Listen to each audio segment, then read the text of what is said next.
Hey everyone, how you're doing? How are things? This is Dr. Dan. I'm grateful to be on with you guys. I haven't been live for a while, so I'm grateful. Thank you for joining. You guys are awesome. Please ask me anything. This is an Ask Me Anything session. Is there anything you want to talk about science-wise? Do you have questions? I posted a video today about yerba mate. Do you like yerba mate? Do you drink it? What's going on? Hi. Good to see you all. Let me know where you're from. I'm here in Utah. This is where I live, and I just love science. I hope the videos that I've been posting, you found it helpful. Grateful for each of you. I love you.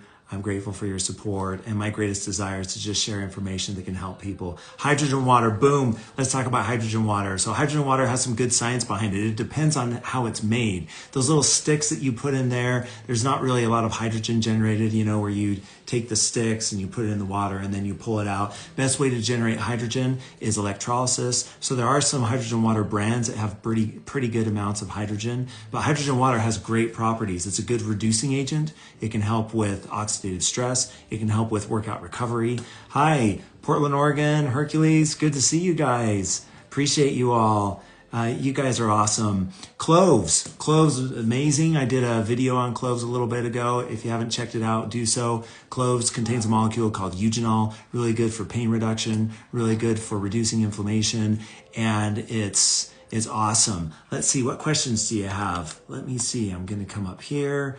Appreciate you guys. You guys are amazing. Chia seeds. I did a video on chia seeds. One of the best things about chia seeds is its ability to help with the gut microbiome. Matcha. I haven't done matcha yet. Matcha's on my list. Matcha, ceremonial grade matcha especially, has really good powers. We know about the energy properties of matcha. One of the really cool things about matcha is actually the intense amount of chlorophyll it has in it. And because of the chlorophyll in matcha, it could help with mitochondrial energy. Matcha can actually help to detoxify the body. The sodium copper chlorophyllin, the chlorophyllin in the matcha leaf, really good for detox and aging properties. So that's actually one reason why we think, one of the reasons, with blue zones and whatnot, why we think that people in Japan live a long, long life is because they drink matcha. And so matcha is amazing. It's a powerful material. Let's see what else. What other questions do you have for me? Hi, from Texas, California. I'm here in Utah. This is where I live, south of Salt Lake City. Is monk fruit with erythritol bad? No, not at all. Erythritol, erythritol is getting a bad rap. People think that erythritol is terrible for you and whatnot. Erythritol is a sugar alcohol, and erythritol is from fruit. It's from pears, plums, contain this natural sugar alcohol. It has no impact on the glycemic index, so it's great. Erythritol is fine. Now, there are clinical studies showing that large amounts of erythritol can cause heart problems and things like that. You might have seen the research that came out a few months ago about that, but that's with large amounts of erythritol. So if you're taking sodas or some of these candies and snacks that contain large amounts of erythritol, then that's a problem. But just normal amounts of erythritol, if you're taking in like an energy drink or something like that, no issues at all. Alkaline water has some interesting, has some interesting properties to it. Looking here, foods or liquids for people dealing with gastroparesis. That's great. Okra is a really good food to help people with gastroparesis. When it comes to liquids, there's some interesting research on hydrogen water and gastroparesis, but those are a couple of things that you can do. So it's important to note that I am not a medical doctor, so I'm a PhD chemist. So I study molecules in plants. I travel around the world isolating molecules in plants. That's what I do for my day job. There's 600,000 species of plants on the earth. Less than 5% of them have been studied for their bioactive molecules. So I know there's molecules from India, from all over the world that can help with cancer. There's molecules that can help with diabetes, molecules that can help with gut microbiome health, you name it. There's new molecules out there that could support human health. So that's what I do, and that's my expertise. And so that's why I talk about food, because there's medicinal molecules in food that can promote human health. So I can't answer questions, medical conditions or anything like that. I'm not qualified to do so, but I am qualified to talk about molecules in food and different supplements and whatnot. See someone from Park City, Utah. In my neighborhood. Awesome. Bergamot tablet. Bergamot has really good properties for weight loss. And so bergamot essential oil and bergamot, citrus bergamot. So there's supplements that you could buy on Amazon and different places like that to help to reduce blood sugar levels. So if you're wanting to reduce blood sugar and blood insulin levels, bergamot is great for that. And what I do for my day job is I formulate nutritional supplements. Anyways, that's a little bit about me. If there's any questions you have about me, my personal life, happy to answer. Long Island, good to see you all. Osteoporosis, prunes. Prunes are amazing to take for osteoporosis. So if you struggle with osteoporosis, you should be taking prunes. You should eat 2 to 3 prunes every single day. As much as you can. Obviously, it could take a little bit for the body to tolerate it and whatnot, but that's a good thing to do. Fatty liver. Fatty liver is awesome. Actually, it's not. But one of the awesome things to do for fatty liver is bitter melon. Have you eaten bitter melon before? Bitter melon's really awesome. It comes from Japan. It grows all over Southeast Asia and other temperate areas, but it's a gourd. You take it, you slice it, you scoop out the seeds, cut it into half moons. You rinse it with water, soak it in water for about 30 minutes, put some salt in the water as well. That'll pull out some of the bitter molecules, but you don't want to pull out too many of them because mortisins are the bioactive molecules in bitter melon. And bitter melon's really good for fatty liver, really good also for blood sugar control. Figs, oh my gosh, I love figs. I eat figs every single day. Figs are really good for hormonal balance. They're really good for PMS. They're really good for blood sugar control. Kaffir lime leaves. Kaffir lime is really good for, what is it really good for? It's good for parasites because kaffir lime has sorlins in it, a class of molecules called sorlins. And these sorlins can actually slide into the DNA of parasites. And if the DNA of parasites can't open and close, DNA of any organism, if it can't open and close, then it dies. So kaffir lime, really awesome. Spirulina, love spirulina. For nutritional supplements, spirulina is a great base because it provides vitamins and minerals and trace minerals and chlorophyll. So spirulina is great. Taking a few grams of it every single day is a really good thing to do.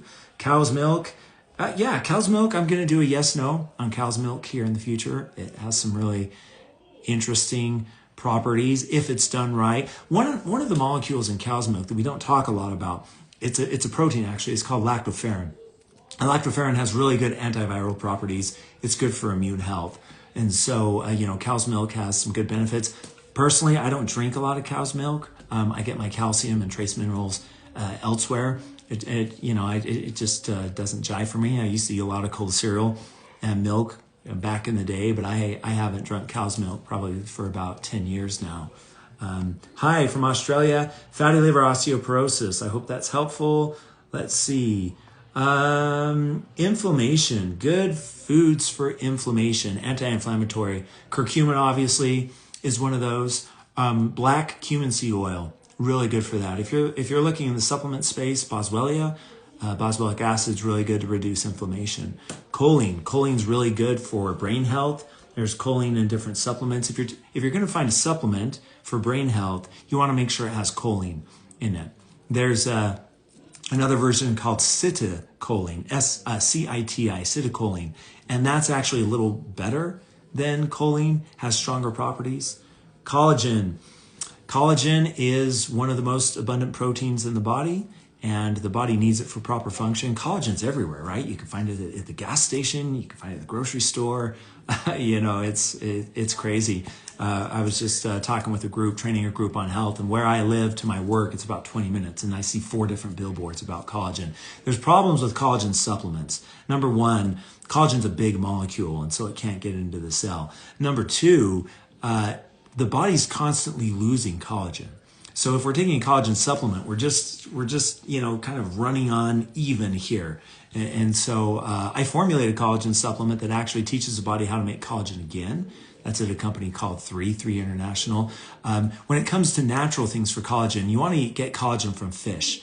So you should be eating tuna and salmon quite regularly because the collagen in tuna and salmon is type 1 and type 3 collagen. So there's many different forms of collagen.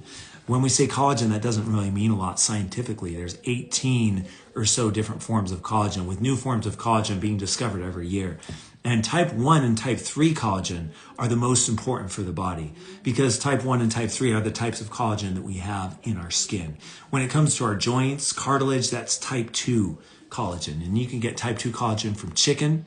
And so there are supplements that help with inflammation, help with joints, and that's type 2 collagen. But type 1 and type 3 are the best. Naturally, you want to eat fish. If you can't eat fish, then there's no natural plant-based collagen source. And so there are supplements saying that, hey, this is vegan collagen.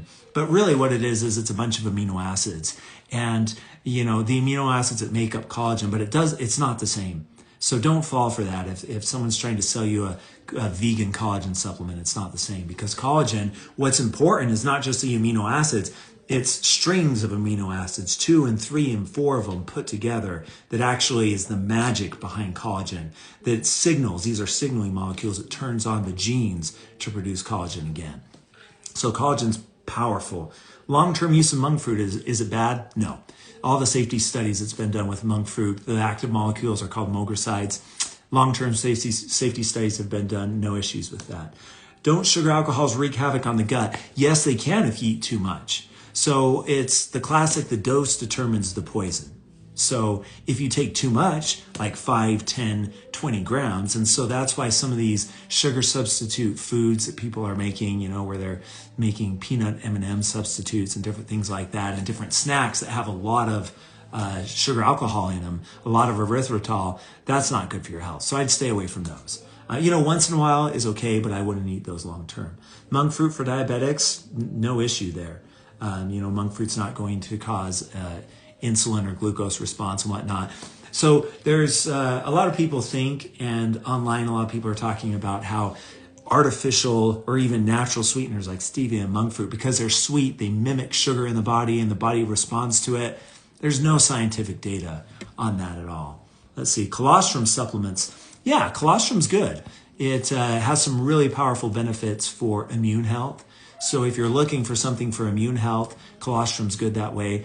There are some natural things to do for immune health rather than buying a supplement. Elderberries. Elderberries are amazing for immune health. They have a really cool molecule called sambucol. And so one really cool thing to do is you can make your own elderberry syrups. You can buy elderberries super cheap, steep them up in water, and I could send you a recipe if you want. I was going to do a yes/no on this as well. But basically you boil it for about 10 minutes. You can add a little bit of sugar to it if you want, or agave nectar or whatnot to sweeten it up. I actually like to add honey and agave nectar, kind of a 1-to-1 mix of those. You let that cool, you strain it, strain out the elderberries, let it cool, put it in the refrigerator. You take 1 or 2 tablespoons of that every day. Amazing natural immune syrup. And that's what I would do rather than taking a nutritional supplement. Is drinking smart water bad? One of the things that we need to understand is microplastics. Have you guys heard about microplastics? It's one of the biggest stories, scientific stories, that frankly a lot of people aren't talking about. Plastic water bottles, especially when they're in the sun, they actually, the plastic breaks down, it decomposes into smaller pieces of plastic that are micrometer or micron in size, and that's called microplastics. Microplastics are in everything. They're in our water, they get into the food supply, they're in fish and whatnot, and they cause inflammation. So microplastics is a big deal. Using a water filtration system that filters out microplastics is a really good thing. And I'm probably going to do a video here in the future about water filtration systems, because you don't want to filter everything out. You don't want to filter out the vitamins and minerals, because vitamins and minerals, that's vital for health. Let's see. Okay, we talked about bovine colostrum. Let's see. You guys are amazing. Love you guys. Hope you're doing well. Appreciate y'all. Creatine. Creatine's great. There's lots of really good literature on creatine. Obviously we know about creatine for sport performance and whatnot, and workout, both anaerobic and aerobic. But have you seen the research coming out on creatine? Creatine for bone health.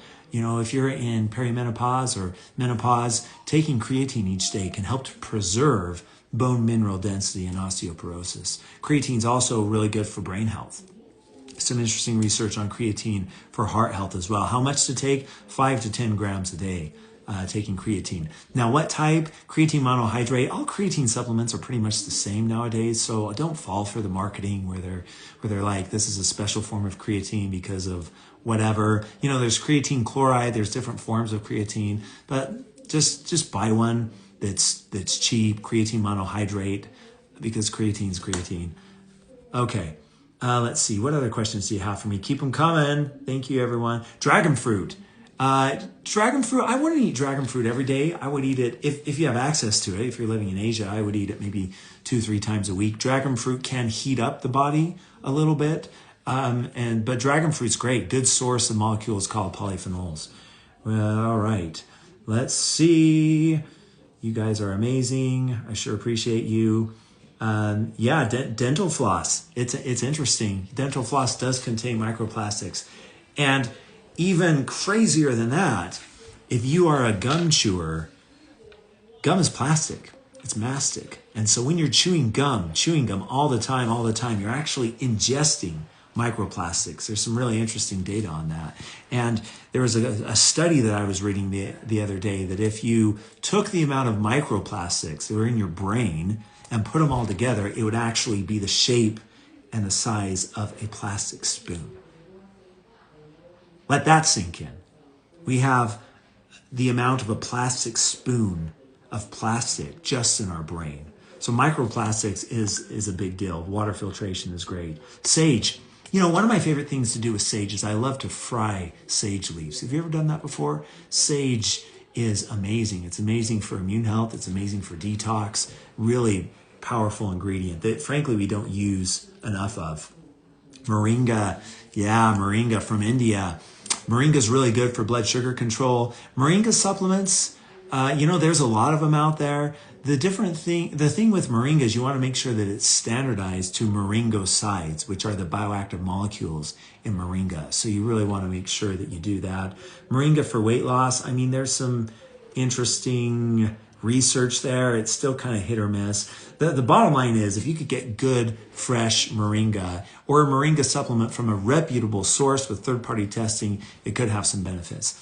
Sea moss, guys, I haven't seen a lot of great research on sea moss. Sea moss has carrageenan in it, which is an ingredient that has some safety issues to it. So again, it depends on the type of sea moss that you're getting, but personally, I'm not a huge fan of sea moss. Soy has some really good benefits. Daidzein and genistein, these are two molecules from soy that are really powerful for human health. Now, if you have breast cancer and different things like that, hormone refractory, you obviously need to talk with your oncologist and get advice from them.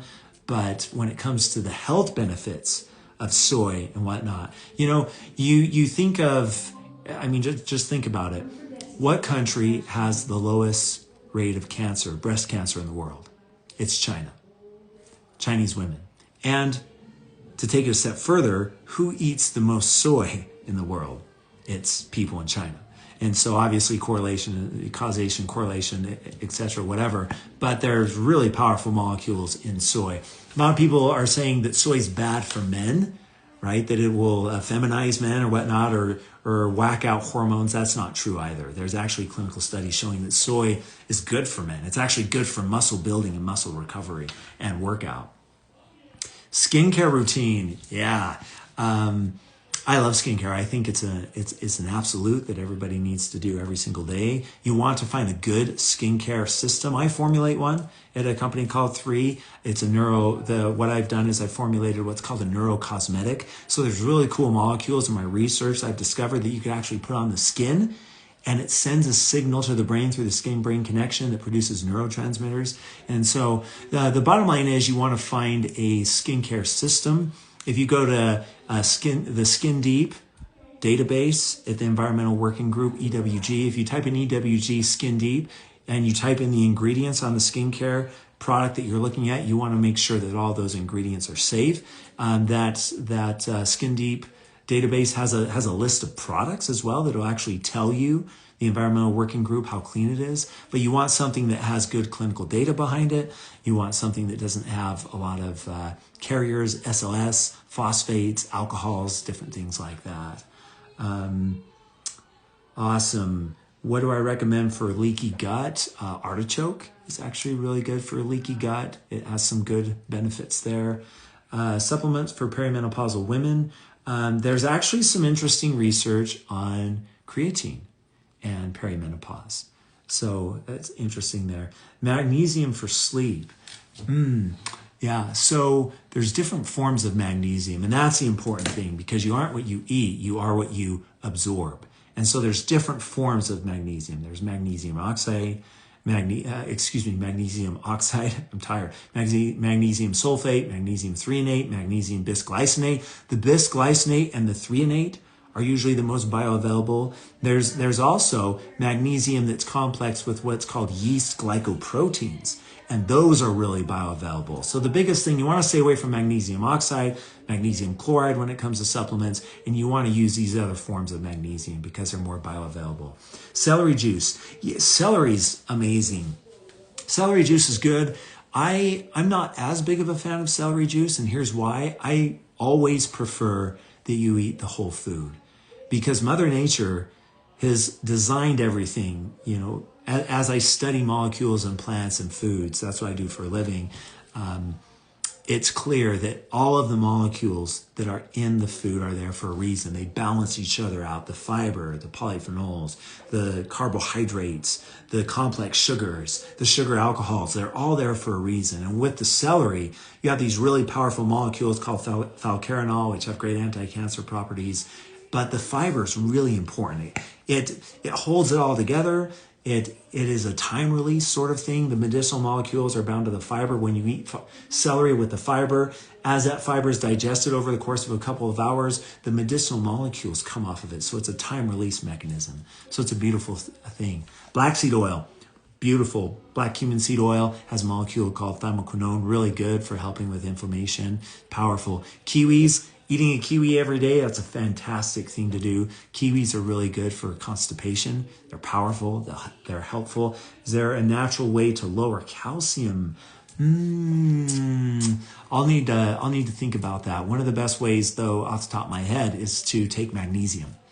Because what happens is calcium that's in the bloodstream, that's circulating in the body, you need magnesium and you need potassium K2 for that calcium to actually go into the cells. And so if you have high calcium levels, make sure that you're taking magnesium and K2.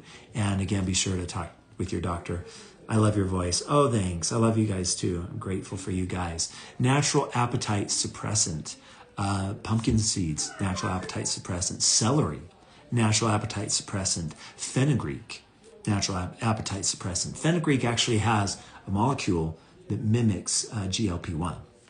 And so a lot of these things that I'm saying, there's other things that I'm going to say, but you know, I wanted to say that I'm actually writing a book, and I submitted the manuscript of that book to my agent, and her team's looking through that, and then they're going to submit it to my editor at one of the big 4 publishing houses. So I know a lot of you have asked over the years, and with all my videos, if you're going to write a book, to condense it all down. The answer is yes. I'm writing a book. I've written a book. We'll see what my editor thinks about it.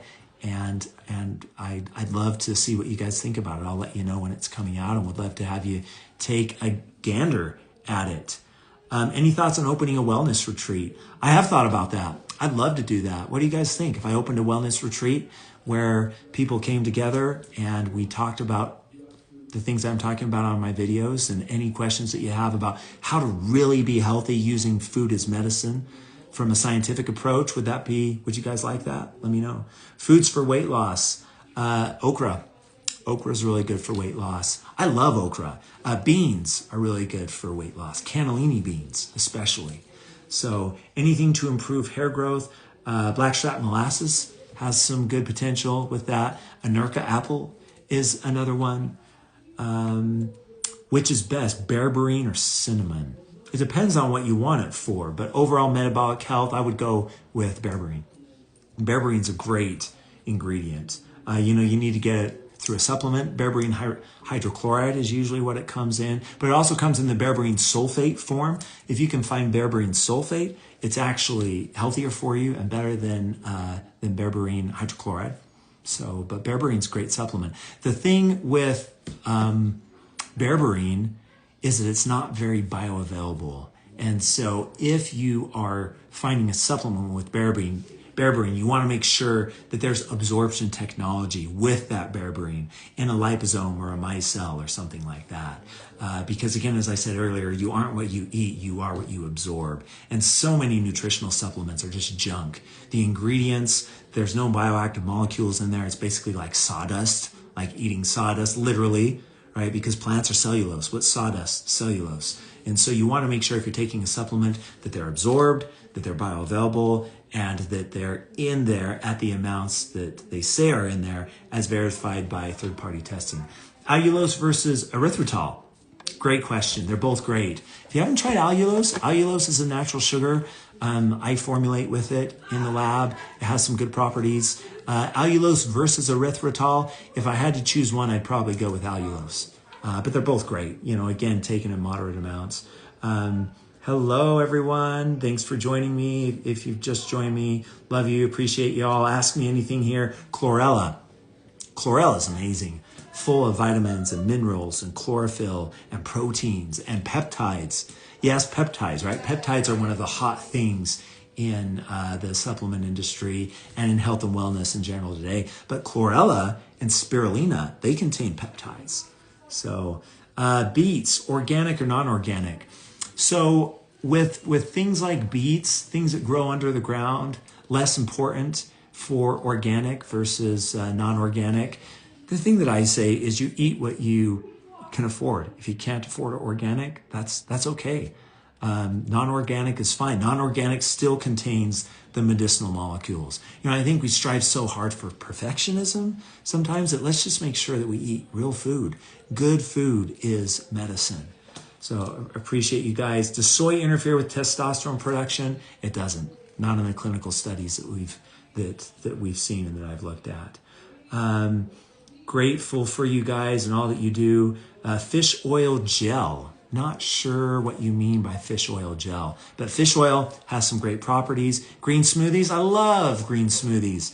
I have a special recipe for a green smoothie that if you buy my book, it has the recipe there, and it's life-changing when it comes to the medicinal molecules. Okay. Appreciate you guys. Bee pollen and royal jelly. Bee pollen's great. Speaking of green smoothies, if you're not eating a little bit of bee pollen a few times a week, great thing to do. A teaspoon, you can put on your yogurt, put in your shake, put on your oatmeal. There's a lot of different things that you can do. It's kind of weird, but I like to put it on my scrambled eggs sometimes. It's kind of weird, but whatever you can do to get the bee pollen in, because bee pollen contains lots of really interesting medicinal molecules that can stimulate and activate the immune system. You guys are awesome. Thanks for all these amazing questions. Appreciate you guys. Chlorella, I talked about it. Diverticulitis, we want to make sure the gut microbiome is healthy, and some of the best foods to eat for that is complex fibers. So sunchokes, also known as Jerusalem artichokes, but I use the name sunchokes. They're full of inulin, and they're really, really good for gut health. So if you haven't had sunchokes before, you could buy them at the grocery store, you could buy them online, they'll ship them to your house, and there's it's really simple to roast them in olive oil, salt and pepper. Cool, powerful. It's really good for diverticulitis. Am I really a doctor? Yes, I am really a PhD doctor. I'm not a medical doctor. I don't give medical advice, but I am an expert on natural molecules from plants. I'm what you call a natural product chemist. That's a subset of organic chemistry. Basically, I travel the world studying and isolating new molecules in plants. And the molecules that I study, many of them are in food. I work with companies, I consult to try to make food better and healthier for us. Food that we eat today, most of it, ultra-processed foods, contain no medicinal molecules. So I consult with companies on that. And a lot of the molecules that I find in my studies, I also formulate nutritional supplements, and I put these new molecules in some of those supplements. So there we go. How often should a woman fast? Yeah, there's some great research on that and new studies coming out. The consensus used to be that doing an 18-6 fast, meaning 16-8 fast, where you fast for 16 hours and you have an 8-hour eating window, that was helpful for all people.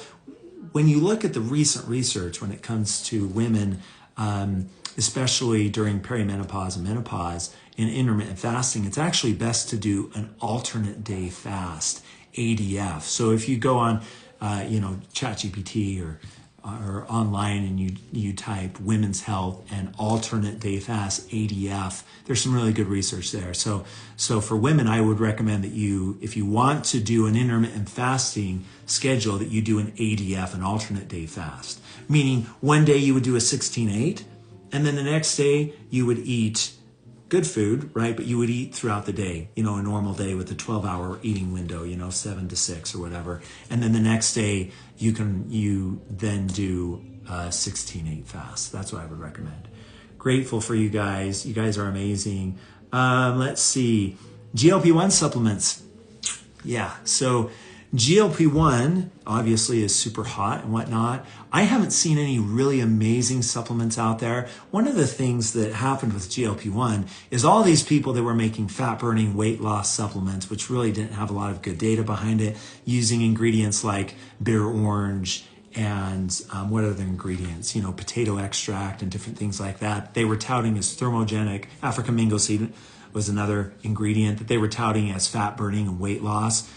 Basically what they did overnight is they switched it to, now it's a GLP-1 product. And, it's marketing. It's marketing gimmick. There's no supplement that I've seen out there that really activates GLP-1 like these pharmaceutical drugs do. And so I'd be wary of any GLP-1 supplement unless they show clinical data showing that they're actually activating the glucagon-like peptide 1 gene. That's what GLP-1 stands for. If they show data on that, and then if they have very, very good clinical weight loss data, double-blind, triple-blind, placebo-controlled trials, then there you go. But I haven't seen it. Fenugreek, love fenugreek. Amazing. I would strongly recommend incorporating fenugreek into your diet. It's awesome. All right. Thanks for all the questions. You guys are amazing. Keep them coming. What helps bags under eyes besides sleep? There's some really good skincare ingredients right now that there's some skincare products. You can actually look them up online. I'm not sure off the top of my head, but there are different ingredients. There's ingredients from cucumber and a few other ingredients that companies are developing that can help with bags under the eyes. And they actually do a really good job. They have some good clinical studies. Vitamin D and K2, is it a must? It depends.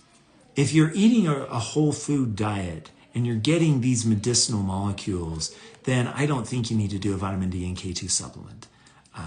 But if you're eating a lot of ultra processed foods, if because of your lifestyle you're just not eating as healthy as you want, then a D3 and K2 supplement could be good. Again, though, I would make sure that there's absorption technology, that there's liposomes or micelles or something like that that can increase absorption of both vitamin D and vitamin K2.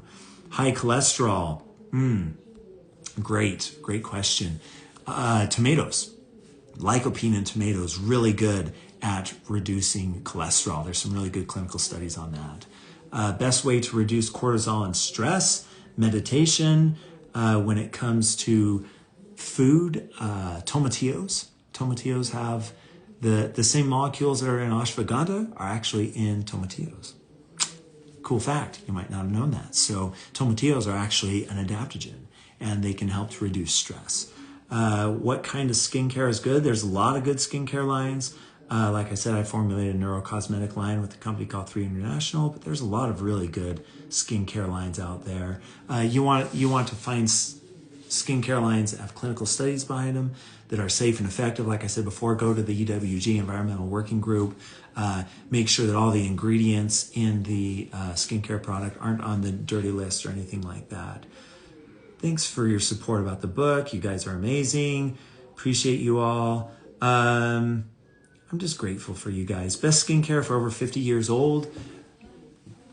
When you find a good skincare product, it's going to be fine for 30, 40, and 50. You know, people who are saying that this skincare line is developed for just 50-year-olds or just 20-year-olds, that's marketing. So stay away from that. but find a good skincare ingredient that has hyaluronic acid. Find one that has good ingredients that could help with wrinkle reduction, hyperpigmentation, moisturization, hydration, peptides. People are talking a lot about peptides, but there are actually really powerful peptides. Make sure that your skincare product has peptides in it. Carnivore diet. I'm not a huge fan of the carnivore diet, and here's why. Because I study medicinal molecules in plants, so I'm biased. But these molecules from plants are the molecules of life. 50% of all pharmaceutical drugs, those molecules, those pharmaceutical molecules, are molecules from plants or its close derivative. And so it's really important that we eat molecules from plants. The carnivore diet, great source of protein, obviously, but I just worry that you're not getting a lot of those medicinal molecules. If you're eating grass-fed beef, it's a little bit better because grass or pasture-raised beef has some of those medicinal molecules from the cow eating the grass and whatnot that are in the meat, but it's not as good as eating plants directly. Wellness retreat, okay, let's do this. I need to think about this. You guys are amazing. Need a spreadsheet of what to eat each week, dosages, shopping. That's what the book is about, my friends. Thanks for your support on that, and I'll let you know. Podcast. I've done 2 different podcasts before. And do you want me to do a podcast? Is that something that you'd enjoy me doing? It's a lot of work. So I've done 2 of them before. I stopped. My last podcast, Discover with Dr. Dan, was in the top 50. I just got so busy with writing the book and being a founding executive of a supplement company and doing different things. So anyways, what product's good for hair? Blackstrap molasses, really good. Wellness retreat, yes. Food items to boost nitric oxide. That's a great question. Fantastic. Beets. Beets is the best food for producing nitric oxide. It has nitrates in it, and it has a molecule called betaine, which can help with nitric oxide production. Foods for respiratory health. Great question. Pears.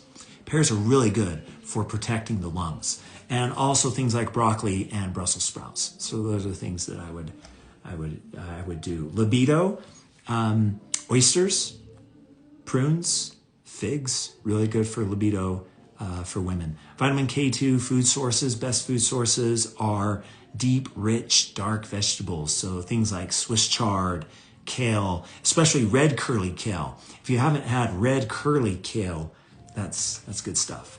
Okay. Awesome. Yeah, wellness retreat. Please reach out to me. You guys are awesome. Sure appreciate you. IBS and eczema. That's a really good question. Things for IBS. Let me think about that. Bitter melon's really good for IBS. The thing with IBS is you just want to reduce inflammation and you want to bring balance back to the gut microbiome. So fermented foods is really good there. Sauerkraut, kimchi. Do you guys like kimchi? If you don't like kimchi, I would start building up an immunity to kimchi, so to speak. I would really dive into kimchi, sauerkraut. Those have changed my health, my life. I don't know if you guys know. I don't think I've shared my wellness journey. But how long has it been? 20 years ago, I was, I'm 160 pounds right now. I was 220. So I was 60 pounds heavier then than I was now. And going back to nature, eating medicinal foods and eating fermented foods really helped me lose weight. Is aloe vera good for hair? I haven't seen great clinical studies on aloe vera with hair. All right, let's see. Foods for cancer prevention. I'm tired. Peaches. So especially there's a peach variety called the Rich Lady Peach. It has a lot of good medicinal molecules. So am I West Coast? I'm from Utah. Red light, gold amber light versus red light therapy. That's a fantastic question. So red light has some good scientific literature behind it, especially 600 nanometers. So the important thing is not just if they say red light or far IR light or gold amber light or whatnot. These are marketing terms. You want to look at the actual wavelength that's there. And if you talk to any chatbot and you ask what are the medicinal wavelengths for infrared light, they'll tell you 600, 622, 570. These are wavelengths that are medicinal in nature. And so you just want to make sure that if you're doing a far IR sauna or red light mask or whatnot, that it has those medicinal wavelengths. Appreciate you guys. Love you. Thanks for your support. Seaweed's amazing.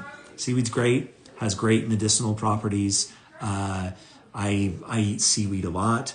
My favorite type of music. Oh, that's a great question. I love oldies. I love the Beatles. Who's a Beatles fan? Love the Beatles. Love you too. I love old music. I guess I'm just an old soul. You know, I'm a 80-year-old trapped in a 46-year-old body. Pomegranate for the arteries. Pomegranate can help with blood vessel health. That's exactly right. Because of a molecule called puny collagen. Green lipped. So instead of lipid, it's Lipped. Green lipped mussel. Has some good research. So there are green lipped mussel supplements. They're really good at reducing inflammation, whatnot. What's the name of the book? I can't tell you. We're still figuring out the title. So when you're writing a book, it's interesting. You suggest the title and you suggest a lot of things, but ultimately it's up to the discretion of the editor of the book. So we'll see what my editor says when it comes out.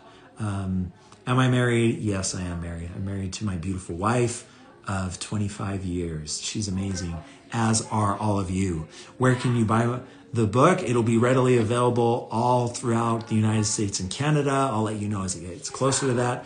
NAD supplements, that's a great question. NAD supplements, you know, I'm not as big of a fan of NAD supplements just because a lot of times it's not done right. The ingredients that they use, nicotinamide riboside, NR, and nicotinamide mononucleotide, NMN. These are some good ingredients, but a lot of times people don't use a lot of them.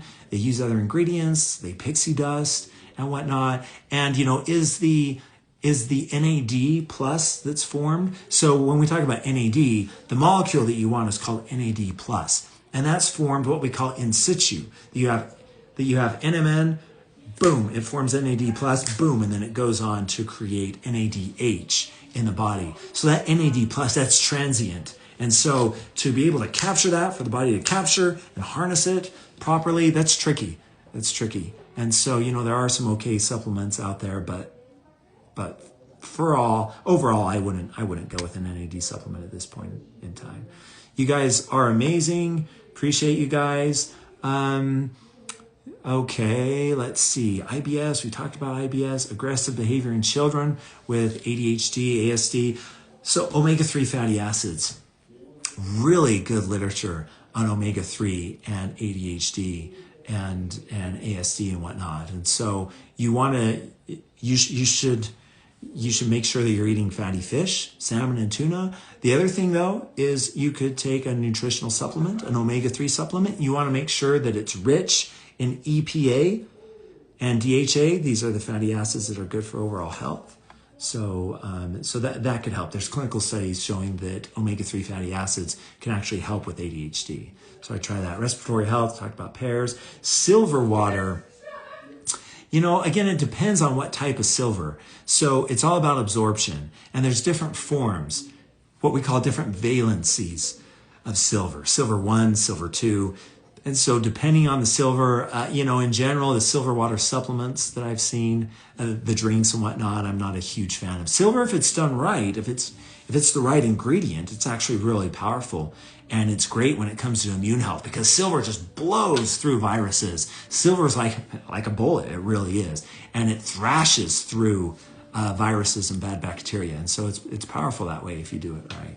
You guys are amazing. Love you guys. Appreciate you. Whey protein's great. If you want to get a protein source, whey protein isolate is what I would recommend. WPI. There's also a new form called whey protein hydrolysate, WPH. That's actually really good for sport performance and whatnot. But whey protein isolate. The thing about whey protein isolate is it has zero added sugar to it. A lot of these milk protein concentrates and whatnot, a lot of companies will add a little bit of whey protein isolate, and they'll add a bunch of other things, milk protein concentrates, whey protein concentrate and whatnot, and those are watered down. Not as good amino acids, not as much there. So how to lower blood sugar, bitter melon's good there. All right, I have time for a couple more questions. You guys are amazing, grateful for you. Berberine, yes. Creatine, yes. There is a lot of false, crazy information out there. Anxiety supplements, I would make sure that you're eating first a whole food diet. It's amazing. There's lots of good clinical studies showing that people with anxiety and depression, when they move to eating whole foods, medicinal molecules from plants, that, molecules in plants are natural antidepressants. Uva ursi, wow, yeah. Uva ursi, that's a great herb. Has some really good properties there. I would make sure that the company's utilizing it properly, because there's not a lot of good uva ursi supplements out there. Is fiber lost in green smoothies? No, adding a little bit of fiber there is great. All right, what else? Protein shake, love a good protein shake. I drink a protein shake every morning. Let's see, best foods, supplements for the brain. Some of the best foods for the brain. Apples, good standby. Blueberries, blackberries, strawberries, all berries, really good for the brain. Eggplant, really good for the brain as well. All right, let's see. Best foods for respiratory health, pears, good. How reliable are the creatine jugs? You can find in all sorts of places. It should be okay. So again, you just want to make sure that it's creatine monohydrate, that there's not a lot of fillers in it. And you want to make sure that when you add a scoop or whatever they're talking about, that you get at least 5 grams. You want to take 5 to 10 grams of creatine. And what I've been talking about on this chat is the health benefits of creatine besides workout, the bone mineral density, depression, anxiety, brain health overall and whatnot. Those happen more when you eat 10 grams of creatine. So I would move more for 10. Okay, one or two more questions that I got to Jet here. Frozen shoulder, black cumin seed oil. Really good when it comes to inflammation, could help with something like that. But again, I am not a medical doctor. I am a PhD. My expertise is medicinal molecules and plants. So if you have issues like that, please talk to your doctor. What do I know about Kangen alkaline water? It's a topic for another time. I do know a lot about alkaline water and Kangen water. It can be beneficial for health. The key thing is pH and whatnot. Hydrogen water can be good as well. The biggest thing though is it really hydrogen water? And is it really alkaline? Those are things that you need to pay attention and make sure that it's there. Okay, anyways, I need to take off. I love you guys. Thanks for all that you do. Thanks for your support. I'm going to be back here doing these. If you like these lives, let me know and we'll do them again. Sure appreciate you guys. Have a great night. Bye.